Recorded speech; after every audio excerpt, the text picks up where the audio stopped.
ఇక AP deputy CM Pawan Kalyan పై ప్రభుత్వ విప్ వేముల వీరేశం ఫైర్ అయ్యారు. తెలంగాణ నవనిర్మాణం పేరుతో పవన్ కళ్యాణ్ డ్రామాలాడుతున్నారంటూ విమర్శించారు. Pawan Kalyan part time political leader అంటూ సెటైర్లు వేశారు వేముల. పవన్ సినిమా డైలాగులతో తెలంగాణలో సెట్ కావన్న ఆయన ముందు ఏపీలో రాజధానిని నిర్మించుకోండని సూచించారు. ఇక తెలంగాణలో మీటింగ్ పెట్టాలంటే తెలంగాణ ప్రజలకు పవన్ కళ్యాణ్ క్షమాపణ చెప్పాలి అని డిమాండ్ చేశారు వేముల వీరేశం. పవన్ కళ్యాణ్ తెలంగాణ సమాజానికి క్షమాపణ చెప్పాలి. అసలు పవన్ కళ్యాణ్ ఆంధ్రప్రదేశ్ డిప్యూటీ సీఎం లో ఉంది.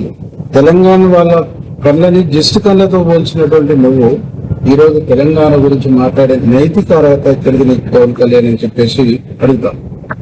పవన్ కళ్యాణ్ నువ్వు నీ రాష్ట్రానికి సంబంధించినటువంటి రాజధానిని నిర్మించుకో, కానీ నువ్వు అక్కడనే part time political leader. Full time political leader కాదు, పార్ట్ టైం పొలిటికల్ లీడర్. కానీ అప్పుడప్పుడు వచ్చి సినిమా డైలాగులు కొడితే అక్కడ నడుస్తుంది. కానీ తెలంగాణకు వచ్చేసి ఎవరి ప్రయోజనాల కోసం తెలంగాణలో ప్రశాంతంగా ఉన్న సుభిక్షంగా ఉన్న తెలంగాణని ఇలా రెచ్చగొట్టి ప్రాంతీయతత్వాన్ని రెచ్చగొట్టేసి ఒక అశాంతిని క్రియేట్ చేసేటువంటి ప్రయత్నం చేస్తాం.